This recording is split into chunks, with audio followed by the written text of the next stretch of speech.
podéis buscar Esther capítulos 1 y 2. Voy a acompañarme en las lecturas si así lo deseáis. Y en lugar de hacer una lectura completa, ya que es un texto bastante extenso, prefiero ir alternando parte del texto con parte de la explicación del texto del día de hoy. Así que así lo estaremos haciendo y me espero unos momentos para que buscáis el texto.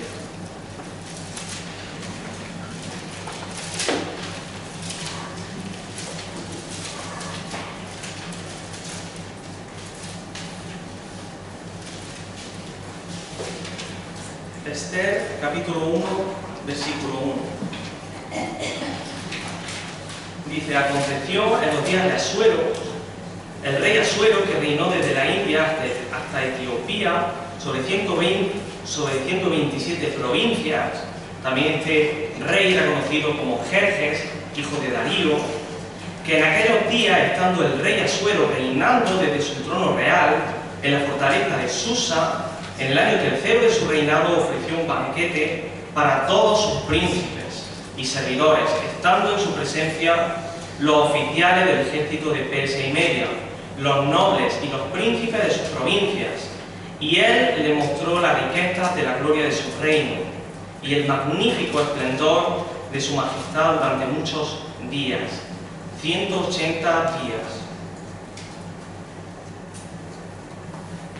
En este momento de la historia, el imperio persa se estaba preparando para su próxima campaña contra los griegos. Anteriormente, el padre de Asuero, Darío, había sido derrotado en su intento por conquistar Atenas. Asuero estaba planificando una nueva invasión para conquistar Grecia. Pero, ¿cómo hacerlo? Si, como hemos leído, era un imperio tan extenso. Así que no debía ser fácil poner de acuerdo a cientos de funcionarios, jefes militares, príncipes y gobernadores de diferentes lenguas, orígenes culturales y religiones. La propuesta para asegurar la unidad y la fidelidad de todas estas personas fue este espectacular banquete de 180 días, donde hizo gala de su riqueza y gloria. ¿Con qué propósito? ¿Por qué tanto tiempo? ¿Por qué tanta generosidad con todos estos líderes? Para demostrar, para garantizar que él podía cumplir con su promesa de recompensar a aquellos que le apoyaron en esa incursión militar. Dice el versículo 5: cuando se cumplieron estos días, el rey ofreció un banquete de 7 días para todo el pueblo que se encontraba en la fortaleza de Susa, que esa era una de las 4 capitales desde las que gobernaban los monarcas persas. Dice que desde el mayor hasta el menor, en el atrio del jardín del palacio del rey. Así que hay un segundo banquete que dura una semana más y en el que los convidados son todos los residentes de la ciudadela de Susa, una de las capitales. Y el texto sigue diciendo, versículo 6, había colgaduras de lino blanco y violeta, sostenidas por cordones de lino fino y púrpura, en anillos de plata y columnas de mármol, y lechos de oro y plata sobre un pavimento mosaico de pórfido, de mármol, de alabastro y de piedras preciosas. Versículo 7. Las bebidas que se servían en vasijas de oro de diferentes formas, y el vino real abundaba conforme a la liberalidad del rey. Y se bebía conforme a la ley. No había obligación, porque el rey así había dado órdenes a todos los oficiales de su casa para que hicieran conforme a los deseos de cada persona. Todo esto ponía de manifiesto la riqueza y, por tanto, el poder del rey Asuero. ¿Por qué dudar de la capacidad de este rey para recompensar generosamente a los que le fuesen fieles? Ahora, hay un cambio de escena en este relato, y este comienza en el versículo 9. Hay otro banquete. Dice el versículo 9: la reina Vasti también hizo banquete para las mujeres en el palacio que pertenecía al rey Asuero. Al 7º día, cuando el corazón del rey estaba alegre por el vino, él ordenó a Meumán, a Bizta, a Arbona, a Bizta, a Bagtá, a Zetar y a Carcas, los 7 eunucos que servían en la presencia del rey Asuero, que trajeran a la reina Vasti, que era su mujer, a la presencia del rey con su corona real, para mostrar al pueblo y a los príncipes su belleza, porque era muy hermosa. Se han dado diferentes interpretaciones de esta petición, pero en cualquier caso la lectura sugiere que se trataba de una propuesta indecente y que pondría a la reina en una situación embarazosa. De hecho, no es casualidad que se dé el detalle de que el rey estaba bajo los efectos del alcohol. Algunos dicen que lo que el rey estaba pidiendo es que Vasti se presentara únicamente con la corona y nada más. Y con esta orden, sin ser consciente de ello, el rey Asuero puso en marcha una cadena de sucesos, de acontecimientos, bajo la providencia divina, que terminarían llevando a la liberación del pueblo de Dios de la amenaza del genocidio. Por supuesto, de esto no eran conscientes Asuero, Vasti, Mardoqueo, Esther, absolutamente nadie, pero formaba parte del plan perfecto de Dios. ¿Y cómo reaccionó la reina ante este mandato del rey? Versículo 12. La reina rehusó venir al mandato del rey transmitido por los eunucos. Entonces el rey se enojó mucho y se encendió su furor en él. Claro, el propósito de todo ese festín, de todo lo que él estaba organizando, era mostrar su grandeza y su poderío. Y ahora está mostrando públicamente que no es capaz de ser señor ni en su propia casa, que no es capaz de ser obedecido ni por su propia mujer. Así que es normal que esto le enfureciera. Y el rey dijo a los sabios, dice el versículo 13, que conocían los tiempos, es decir, personas que utilizaban la astrología y otras formas de adivinación. Dice que fue y les consultó, porque era costumbre del rey consultar así a todos los que conocían la ley y el derecho. Conforme a la ley, dice el versículo 15, ¿qué se debe hacer con la reina Vasti por no haber obedecido el mandato del rey Asuero transmitido por los eunucos? Y dice que en ese momento se encontraban junto a él Casena, Setar, Admata, Tarsis, Meres, Marsena y Memucán, que eran los 7 príncipes de Persia y Media, que tenían entrada a la presencia del rey. Y esto ocurre todo a oídos también de ellos. Y en presencia del rey, dice el versículo 16, de los príncipes, Memucán dijo: la reina Vasti no solo ha ofendido al rey, sino también a todos los príncipes y a todos los pueblos que están en todas las provincias del rey Asuero. Porque la conducta de la reina llegará a conocerse por todas las mujeres, y hará que ellas miren con desdén a su marido y digan: el rey Asuero ordenó que la reina Vasti fuera llevada a su presencia, pero ella no fue. Y desde hoy, las señoras de Persia y Media que han oído de la conducta de la reina, hablarán de la misma manera a todos los príncipes del rey, y habrá mucho desdén y enojo. Si le plazca al rey, continúa el consejero, proclame él un decreto real y que se escriba en las leyes de Persia y Media para que no sea revocado. Esta es una característica importante del decreto real. Un decreto real no podía ser revocado, era irrevocable, no podía ser contradecido, no podía retirarse. Y dice: ¿qué debe contener ese decreto? Que Vasti no entre más a la presencia del rey Asuero, y que el rey dé su título de reina a otra que sea más digna que ella. Y cuando el decreto que haga el rey sea oído por todo su reino, inmenso como es, entonces todas las mujeres darán honra a su marido, desde el mayor hasta el menor. Esta palabra pareció bien al rey y a los príncipes, y el rey hizo conforme a lo dicho por Memucán. Por haber rehusado atender a la voz del rey, la reina fue degradada a la categoría de los que no pueden estar en presencia del rey, y por primera vez en la historia fue llamada simplemente Vasti, en lugar de reina Vasti. Y además el consejo que el rey obtiene no solo serviría para este caso particular en la corte, sino que se extendería. La solución se extendería por todo el imperio.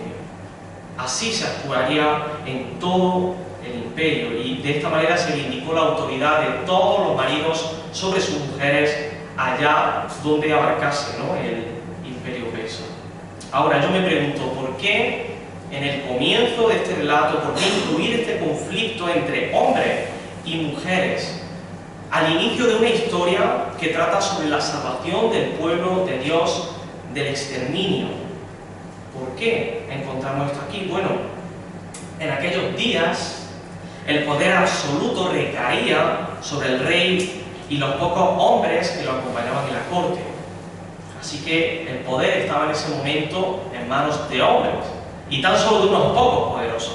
Sin embargo, con el avance de la lectura veremos que en realidad el poder absoluto pertenece a alguien que permanece oculto a lo largo de todo el libro, de toda la narrativa, y que sin embargo es el protagonista de este libro. No se menciona ni una vez, pero el protagonista es Dios, y el poder absoluto pertenece a Dios. Él, en su soberanía, dirige el curso de la historia para la salvación de su pueblo, y lo hace, y esto es importante, a través de una mujer judía. He aquí el sentido de esta lucha entre hombres y mujeres. El poder está sobre los hombres, y ahora Dios, que es todopoderoso, Dios, que es el que tiene el poder absoluto, va a humillarlos con lo más insignificante que hay en esa sociedad en ese entonces. Y ese alguien es una simple mujer judía. Esta es la forma en que Dios, desde su trono, se burla de la incapacidad de los gobernantes de este mundo para determinar el destino del pueblo del pacto. Nadie puede tocar, cambiar o perjudicar los planes de Dios con respecto a su pueblo. Nuestro pasaje muestra que la verdadera influencia y destino del pueblo de Dios no depende de los gobernantes, sino de Dios. Y eso sucedió entonces, y eso sucede ahora. Nuestro destino, el destino de la Iglesia, el final de la historia, viene escrito por Dios. Y nadie va a cambiar eso. Versículo 22. Y envió cartas a todas las provincias del rey, a cada provincia conforme a su escritura y a cada pueblo conforme a su lengua, para que todo hombre fuera señor en su casa y que en ella se hablara la lengua de su pueblo. El libro de Esther también contiene puntos de ironía e incluso humor. ¿Cómo es que un rey que quiere mostrar su grandeza termina publicando por todo su imperio que su mujer se burló de su autoridad? No tiene mucho sentido. Cada hombre debía ser señor en su propia casa, como el rey no fue capaz de serlo en la suya. Suena cómico. ¿Por qué dar a conocer a todos algo así? Bueno, aquí podemos ver la fragilidad del rey ante la astuta manipulación de los que estaban en la corte. Este no es un detalle sin importancia. La manipulabilidad del rey también formaba parte de los planes de Dios. Pues esto le permitiría luego a Esther utilizar el poder real para el bien del pueblo judío. Todo estaba perfectamente confeccionado para la salvación del pueblo de Dios.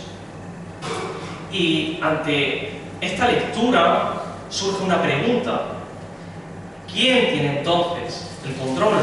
Vemos que el poder imperial es frágil, que el rey se deja manipular y no es capaz ni de ser obedecido por su mujer. La ley y la justicia persa se ven en realidad impulsada por los caprichos personales de los consejeros del rey. Bueno, el poder, y lo repito una vez más, el poder soberano solo pertenece al Señor. Solo pertenece al Señor. Solo Él tiene control de todo. Nuestro destino no está en manos de ningún político o ningún multimillonario, y mucho menos el destino de nuestro país. Nuestro destino, nuestro futuro, el futuro de la Iglesia y de todo este mundo, de toda la humanidad, está en manos del Señor, del Altísimo. Él escribe la historia, y no los hombres, por mucho poder que tengan. Así que en lugar de luchar contra esta verdad, abraza esta verdad. Abraza la soberanía de Dios, descansa en la soberanía de Dios. Capítulo 2, versículo 1. Después de estas cosas, cuando el furor del rey Asuero se había aplacado, él se acordó de Vasti, de lo que ella había hecho y de lo que se había decretado contra ella. Entonces los cortesanos al servicio del rey dijeron: búsquense para el rey jóvenes vírgenes y de buen parecer, y que el rey nombre oficiales en todas las provincias de su reino, para que reúnan a todas las jóvenes vírgenes y de buen parecer en la fortaleza de Susa, en el harén, bajo la custodia de Hegai, eunuco del rey, encargado de las mujeres, y que se les den sus cosméticos. Y la joven que agrade al rey se reina en lugar de Vasti. Y esto le pareció bien al rey, y así lo hizo. Aunque esta no era una costumbre persa, aquí podemos ver cómo el rey también tenía potestad absoluta para hacer cuanto quisiese. La vida de todas las personas del imperio estaba en manos de un rey cruel, inmoral y sin escrúpulos. Esta parte del relato puede dañar la sensibilidad de muchos, pero simplemente es un ejemplo del uso o abuso del poder que se hacía en ese entonces en Persia. Y vemos una vez más ilustrado el modo operandi del rey, permitiendo que otros decidan lo que él decretará según sus propios intereses. Sería aterrador estar en el punto de mira de un poder tan inestable y tan impulsivo como lo era el poder persa. Y realmente fue precisamente lo que sucedió más adelante con el pueblo judío. Versículo 5. Y había en la fortaleza de Susa un judío que se llamaba Mardoqueo, hijo de Jair, hijo de Simei, hijo de Cis, benjamita, que había sido deportado de Jerusalén con los cautivos que habían sido deportados con Jeconías, rey de Judá, a quien había deportado Nabucodonosor, rey de Babilonia. La presentación de Mardoqueo como un judío de la tribu de Benjamín y su vinculación con el exilio de la tierra prometida tampoco es un detalle que debamos pasar por alto, un dato irrelevante. Mardoqueo, aunque se encuentra lejos de su hogar y en un contexto completamente pagano, Mardoqueo no deja de ser pueblo de Dios. Mardoqueo no deja de ser judío. Mardoqueo sigue formando parte de la historia del pueblo de Dios. Así que nuestra posición geográfica, el entorno sociocultural del que estemos rodeados o el gobierno bajo el cual estemos sometidos no determina nuestra identidad y mucho menos nos desarraigan de nuestra identidad en el Señor como pueblo de Dios. A nosotros, los creyentes del nuevo pacto, nadie puede desligarnos de nuestra unión con Cristo. Nosotros hemos sido sellados por el Espíritu Santo que mora ahora en nosotros y nadie nos puede desarraigar de esa identidad en el Señor. Y aquí vemos exactamente lo mismo. Mardoqueo sigue siendo pueblo de Dios y Mardoqueo no es olvidado por Dios. Versículo 7. Y Mardoqueo estaba criando a Hadasa, que es el nombre hebreo, es decir, Esther, el nombre babilónico, hija de su tío, es decir, era prima de Mardoqueo, Esther. Pues ella no tenía ni padre ni madre. La joven era de hermosa figura y de buen parecer, y cuando su padre y su madre murieron, Mardoqueo la tomó como hija suya. En los próximos capítulos veremos cómo las fuerzas de este mundo continúan en contra de Mardoqueo, de Esther y del pueblo del que procede. Pero algo asombroso es que el destino de este pueblo marginado y odiado es revertido completamente. Y es que esta historia no va de cómo un pueblo vence a otro, sino de cómo el pueblo de Dios prevalece frente a la hostilidad del mundo.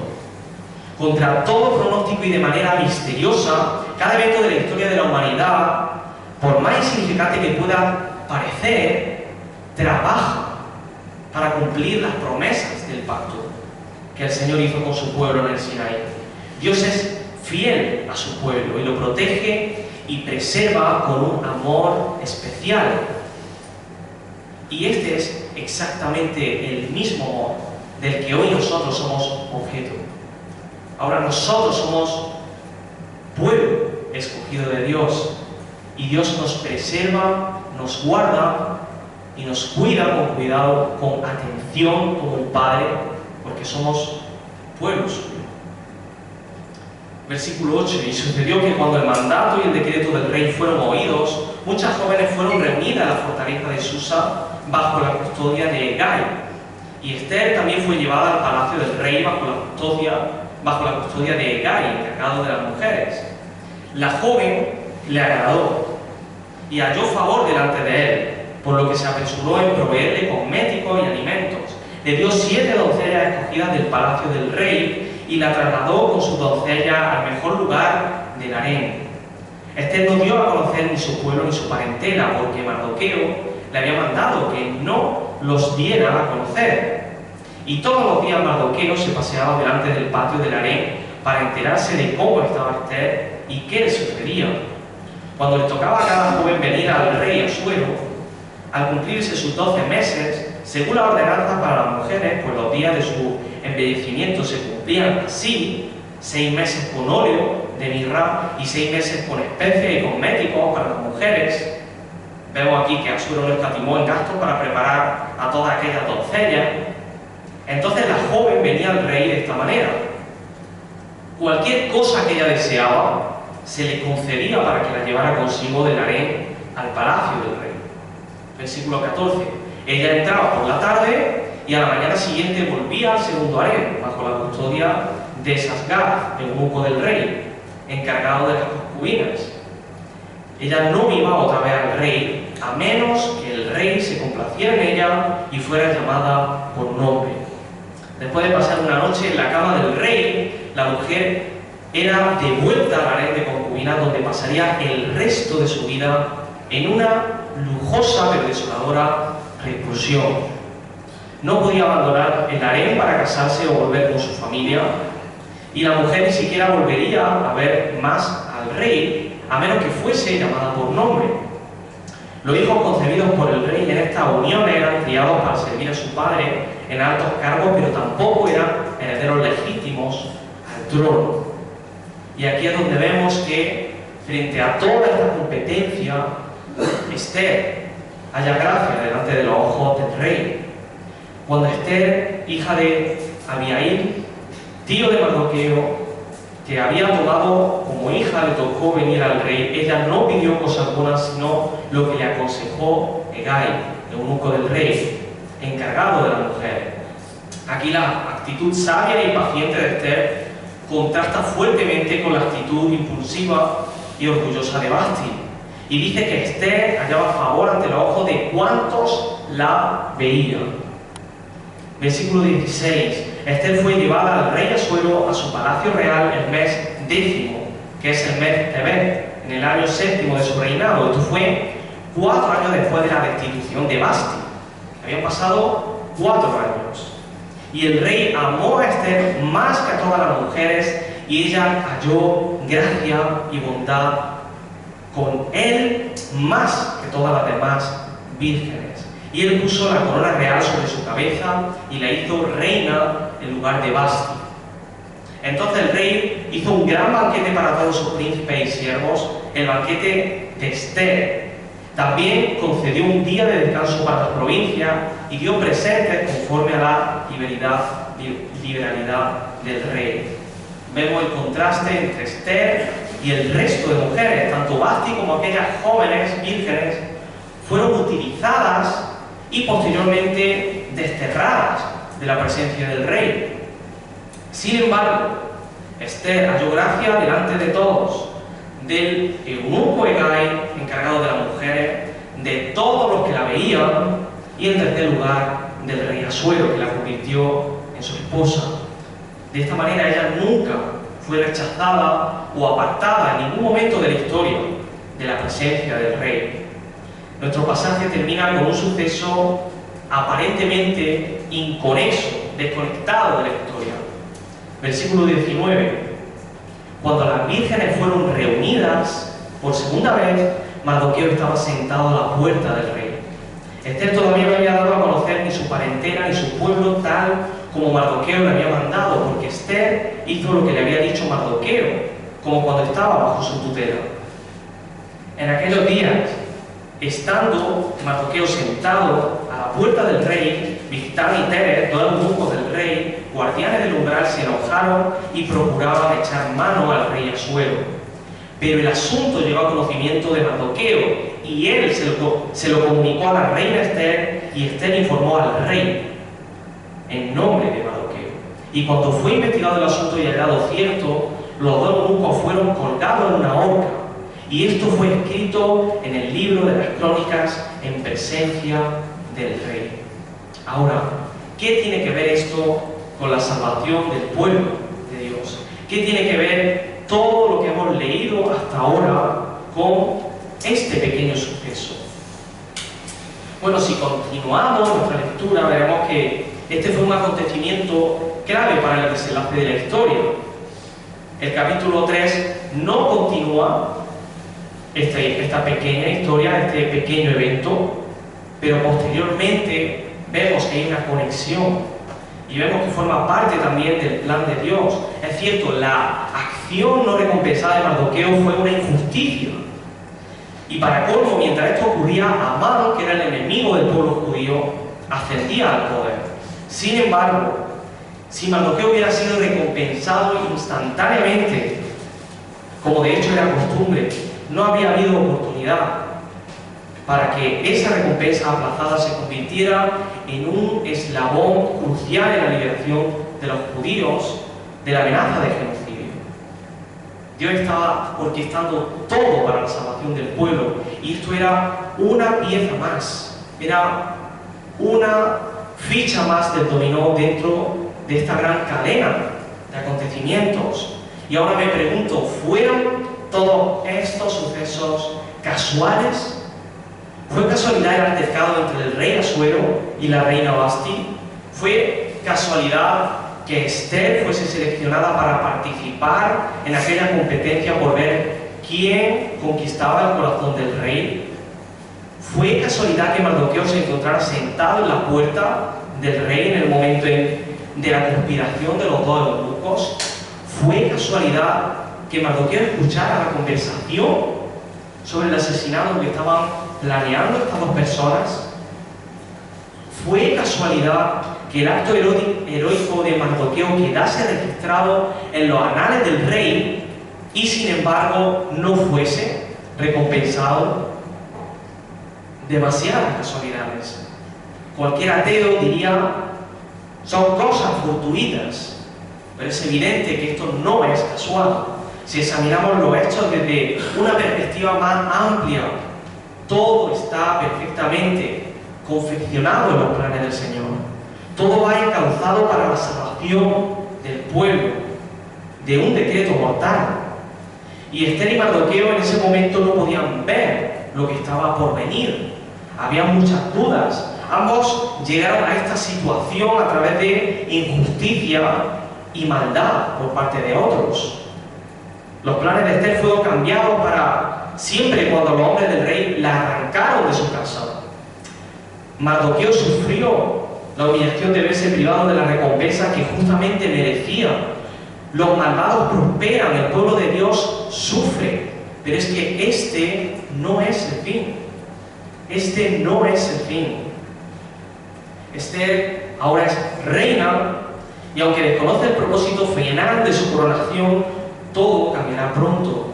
Existen sucesos, hermano, en nuestras vidas presentes que en el momento no comprendemos, ni tal vez comprendamos dentro de 2, 3, 5 años, o tal vez en toda nuestra vida. Y es frustrante cuando nuestros mejores planes se desbaratan y cuando nuestras obras y arduo trabajo pasan inadvertidos y sin recompensa. Pero ante esta situación, recordemos, todo va encaminado hacia un propósito que Dios conoce y que es perfecto. Muchas de nuestras vivencias diarias pueden parecernos irrelevantes, sin sentido, ¿Qué sentido tiene esto? ¿Por qué me ha tenido que ocurrir a mí? ¿Por qué en este momento? ¿Por qué con esta persona?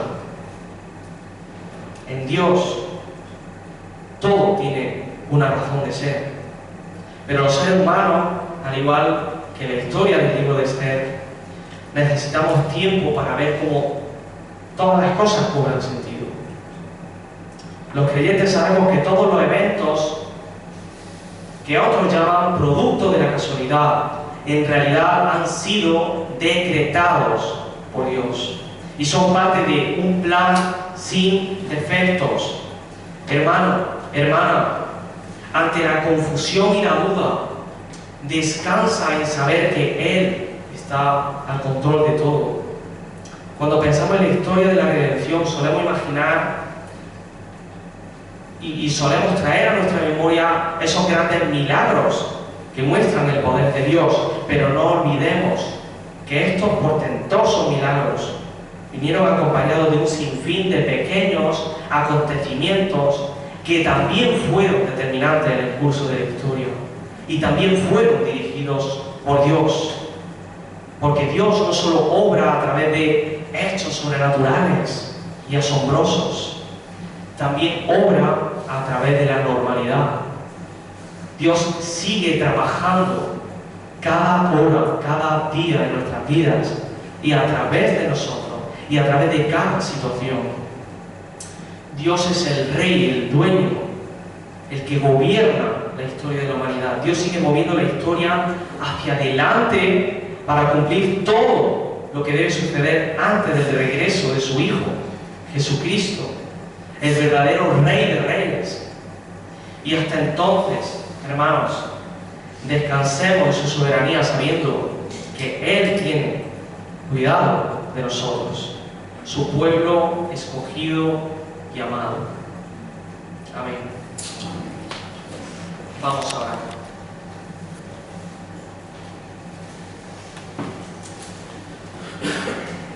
Padre Santo,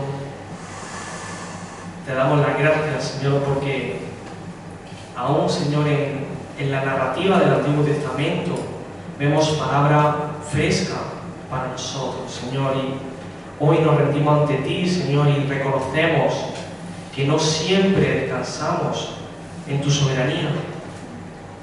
No siempre reconocemos que tú estás al control de todo, y el no poder manejar nuestras vidas, el no poder tener control sobre todo, nos angustia, nos produce ansiedad, Señor, pero te rogamos porque tú nos permitas descansar en tu voluntad, que es perfecta, en tus decretos, en el hecho de que todo nos ayuda para bien, todo conduce al bien de tu pueblo, y nosotros somos tu pueblo, Señor.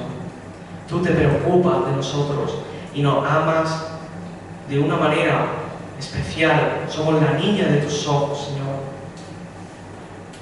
Padre, ayúdanos a descansar en estas verdades. Y al igual que vemos en la historia de Esther, como tú desde el comienzo orquestaste todo para la salvación de tu pueblo, podamos ver sentido en cada suceso de nuestra vida, sea malo o sea bueno, provenga de acciones buenas o malas, provenga de decisiones o motivaciones buenas o incorrectas, Padre. Tú sigues teniendo el control sobre todo, Señor. Tú eres el Rey de la historia, Padre. Y te rogamos, Señor, porque podamos someternos a ti y reconocerlo, Señor, y que esto traiga paz y descanso a nuestras almas. En el nombre de Jesús. Amén.